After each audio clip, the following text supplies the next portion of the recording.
No bail allowed.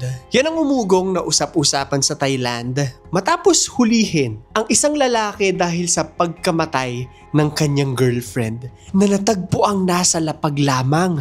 Walang buhay, duguan dahil sa lagpas 20 nasaksak nito sa dibdib at sa buong katawan. Siguro napapaisip kayo, marami namang kasong di nabibigyan ng pagkakataong magpiyansa ang akusado. Pero bakit parang big deal sa kanila itong specific na kasong ito? Ang dahilan, bukod sa kalunos-lunos na sinapit ng biktima, ang tinuturong pumatay sa kanya ay isang sikat na artista.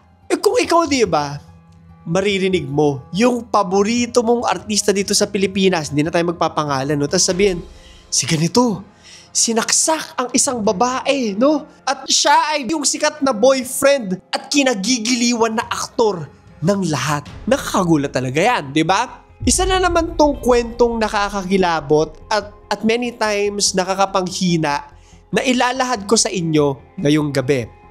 Kaya kumuha na kayo ng mainit na kape, lagukin nyo na kasama ng paglagok sa kwentong ito.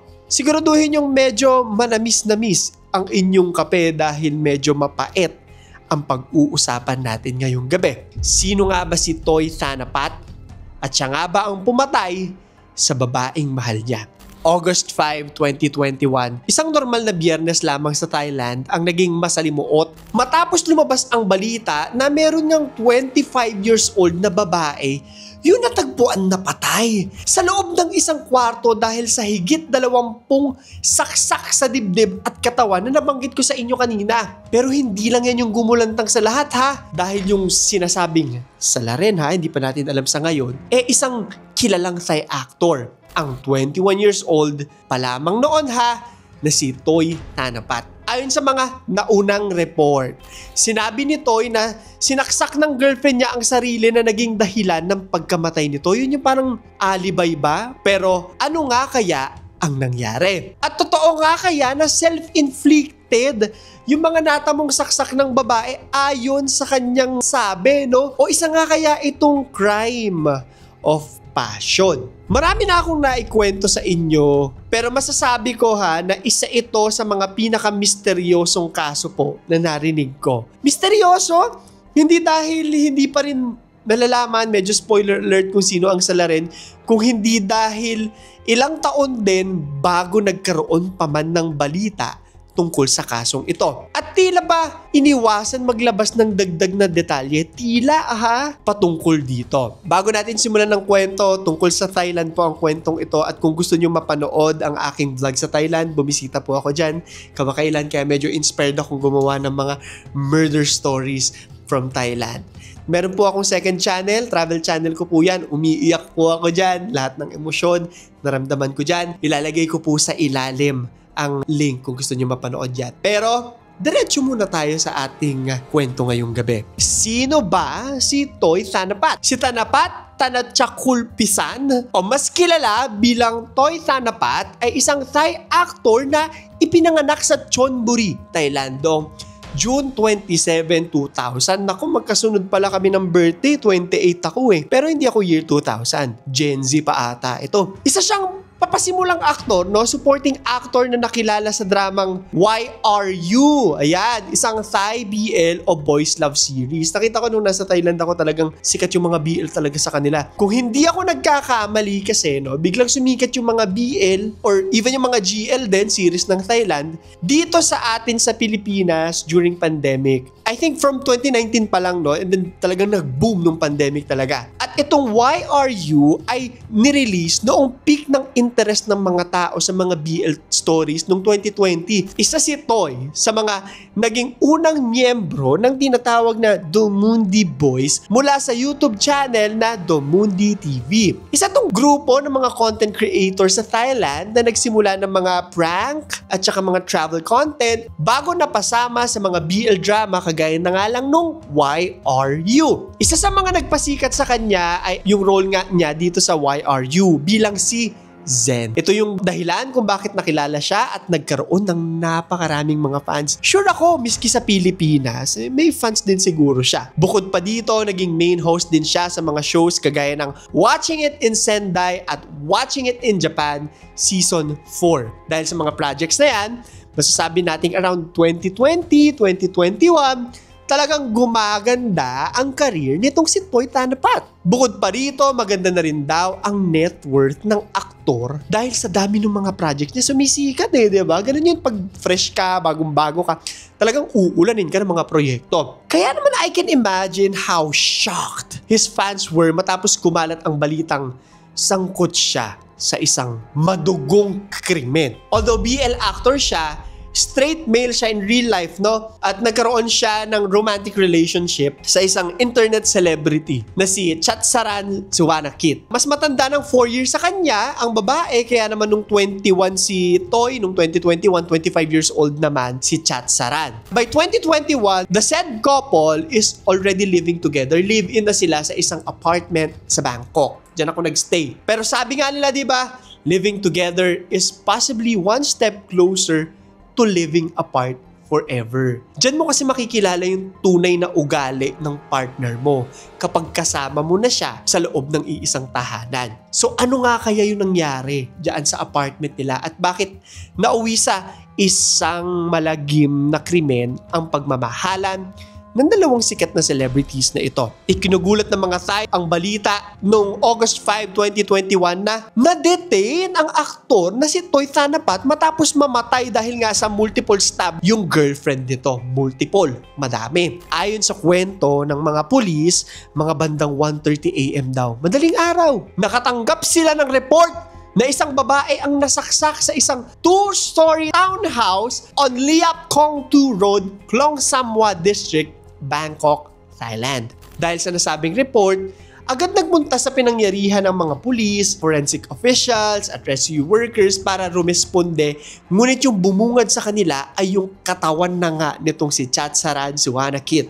Duguan at I think parang sigurado na silang patay ito sa lapag ng kwarto sa second floor na ni-report na townhouse. Ang dalaga ay nakitaan ng hindi bababa sa 20 saksak sa dibdib at katawan na naging dahilan, I think obviously, ng pagkamatay nito. Ayon din po sa kwento, nakita sa pinangyarihan na naghihintay ang aktor na si Toy Tanapat. Takot siya, no? Siguro jittery at tila kabado dahil sa mga pangyayari. Isa ring dugo ang kutsilyo ang nakita sa loob ng bahay. 5-inch ang haba noon, Diyos ko. At sinasabing ginamit sa karumal-dumal na pagpatay. So yung kaba niya, dalawang possibilities lang yan. Kinakabahan siya kasi hindi siya makapaniwala dun sa ginawa niya. Yung late mo na na-realize yung nagawa mong masama, di ba? Or natakot siya kung ginawa nga talaga ng girlfriend niya sa sarili niya yon.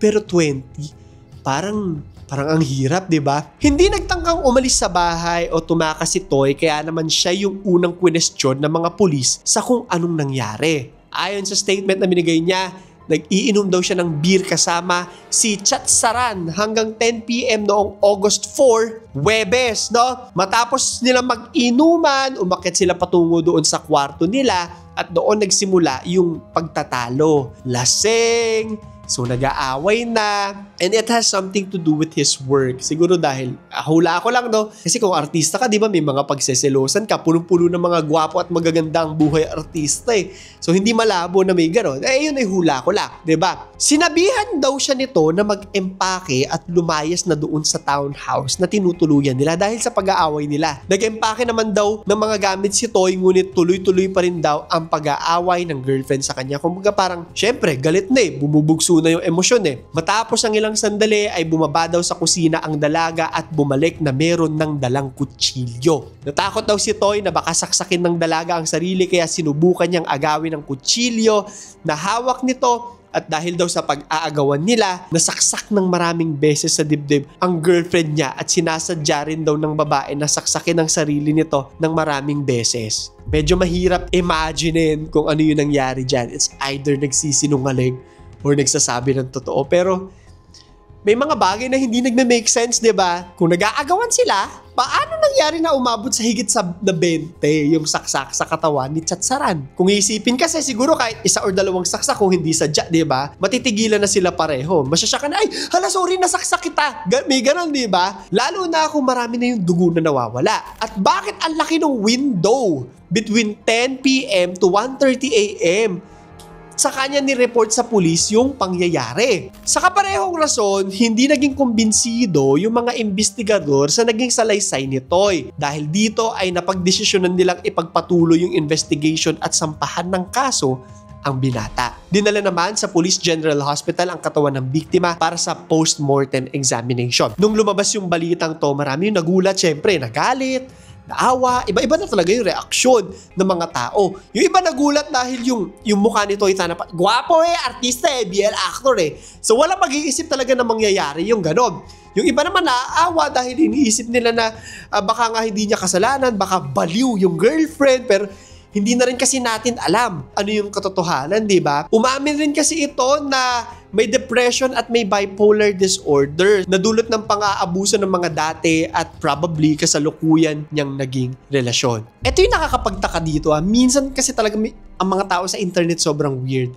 Kasi isa talaga sa mga pinakamalaking naging usapan sa social media nung nangyayari to. Imbis na magalit yung mga tao, imbis mag-unfollow sa kanya, parang lalong dumami yung mga followers nito ay tanapat sa Instagram matapos mapabalita ang nangyaring krimen. Sa ngayon nung sinusulat po namin to, meron siyang 83.1k followers. And when I check his Instagram account, yung Toy is Toy, ang huling post niya ay isang picture, suot ang red hoodie, at ito ay in-upload the same day na nag-away sila noong girlfriend niya. So meron kaya nangyari dyan? Tignan nyo, comment nyo sa ilalim kung konektado ba yan. Pakinggan nyo yung intuition ninyo. Sino mag-aakala na ilang oras lang matapos i-upload ang photo na ito, mas magiging viral pala ang mga larawan nito'y tanapat na hinuhuli ng mga pulis, suot ang parehong damit na gamit niya doon sa kanyang huling Instagram post. Grabe. Minsan talaga magugulat na lang tayo sa bilis ng mga pangyayari sa paligid po natin. Nakakagulat, nakakawindang, at nakakadurog ng puso na mula sa dalawang taong nagmamahalan, muli palang magiging laman ng mga balita at ng social media ang sikat na magkasintahan dahil sa karumal-dumal na krimen na magaganap sa mismong bahay kung saan nila binuo yung pagmamahalan nila. Ang lungkot nun. Kaya kayo may mga tao kasi na pag nagagalit, yung pumupunta agad sa kamay nila yung galit nila. Kaya para sa lahat talaga, if kailangan nyo mag-anger management therapy, gawin ninyo. Kasi hindi siya okay. Isipin ninyo, namnamin nyo, hinga kayong 110 times. Pag hindi pa rin, pag galit pa rin kayo 100 times. Pero ang importante, iproseso nyo muna yung nararamdaman nyo bago kayo gumawa ng aksyon. Kahit magalit ka, kahit masaya ka, kailangan pinaprocess mo muna Hindi dapat impulsive sa mga desisyon natin sa buhay. Minsan mapapaisip talaga tayo na siguro nga totoo yung kasabihan na you don't know someone until you have lived with them. Nabanggit ko na sa inyo yun kanina, di ba? Always keep in mind lang din that depression is a silent killer. It will either kill you or it can also end with you killing someone else base sa mga kwento natin. At sa kwentong ito, ang totoong katanungan, paano nga ba talaga namatay si Chatsaran? Nagpakamatay ba talaga siya o talagang sinadyang pinatay siya ni Toy Tanapat?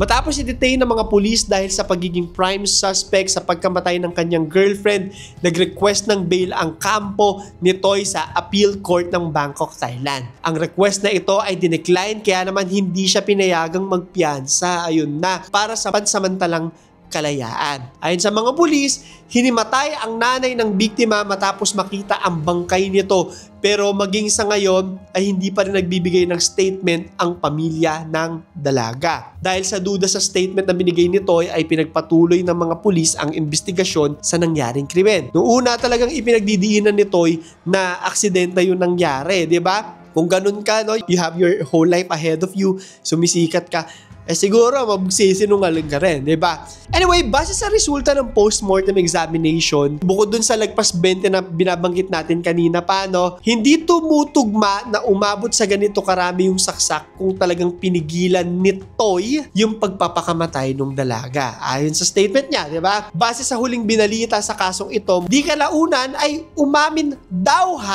si Toy na siya yung nakasaksak kay Chatsaran habang nagbubuno sila. Hindi sinabi ko sadya na saksak or nasaksak dahil nag-aagawan. Ayon din sa kwento ng makarating ang mga pulis sa bahay nila, bukod sa naghihintay si Toy sa pagdating ng mga ito, ay nakitang hawak niya rin yung kutsilyo na nakasaksak sa dalaga. Kung pag-iisipan po natin, base sa mga kwentong ito, hindi naman talaga inamin ni Toy na intentional yung pagkakasaksak niya kay Chatsaran. So may chance pa rin na hindi talaga sadya. Hindi ko ma-explain sa inyo, di ba? Wala naman ako doon. Base sa nauna at huling statements niya, tila ba aksidente ang mga pangyayari. There might be some truths in that. Hindi ako makakapagsabi niyan. Kaya naman mula 2021, naging misteryo na talaga kung ano ba talaga ang nangyari sa kwentong ito. Idagdag pa natin na mula din 2021, matapos naging usap-usapang ang kasong to, bigla na lang nawalan ng balita ang mga tao na tila ba hindi ito nangyari at hindi nag-viral. Siguro may chance din na dahil sobrang dami pong nangyayaring mga bagay sa mundo simula ng pandemic, di ba? Talagang wala na rin tayong pakialam sa mga patayan ng mga panahong yun dahil tayo mismo yung mga nangangamatay nun eh. Anyway, kung hahanapin nyo po sa Google, sa loob ng ilang taon, walang naging update matapos ang mapabalitang nakakulong si Toy Thanapat. Dahil dito at sa pagiging curious ng mga tao po sa paligid, marami ngayon yung naghihinala. Ito, conspiracy theory lang to na baka daw pinilit lang isara ng mga pulis yung kaso at baka coerced o pinilit lang ng mga investigador na paaminin ng binata para mas mapadali ang pagresolba sa kaso nila. May mga ganon kasi. Totoo yung mga ganon. I can't say that for this case, pero may ganon talaga. Kung nanonood ka ng mga true crime documentaries, talagang pinipilit na lang nila umamin, pinapagod na lang nila hanggang sa umamin para tapos na, di ba? Miski ako, sobrang nagtataka kasi ang hirap talagang humanap ng updates po sa kwentong ito. Ilang taon nang lumipas pero walang balita sa kung ano talaga yung kalagayan ni Toy at kung ano yung naging progress ng kaso na tila ba nagkaroon ng news blackout. Tila, yan yung word ko. Matapos yung preliminary investigations. Marami nag-post ng katanungan sa social media at nagbigay ng sari-sari nilang hinala na baka daw napilitan lang umamin si Toy, nabanggit naman na natin kanina. So nagulat din po ako, merong isang article na naipublish noong 2023, 2 taon matapos mangyari yung krimen at makulong si Thanapat. Ayon sa article ng Koreaboo, I think alam nyo na yung Koreaboo, nagbigay ng update mula mismo sa loob ng kulungan si Toy Thanapat. Base sa article na ito, na-interview si Toy habang nakakulong at nagpaunlak itong magbigay ng explanation patungkol sa kinasangkutan niyang krimen. Ito yung mga nadagdag sa nauna niya pong kwento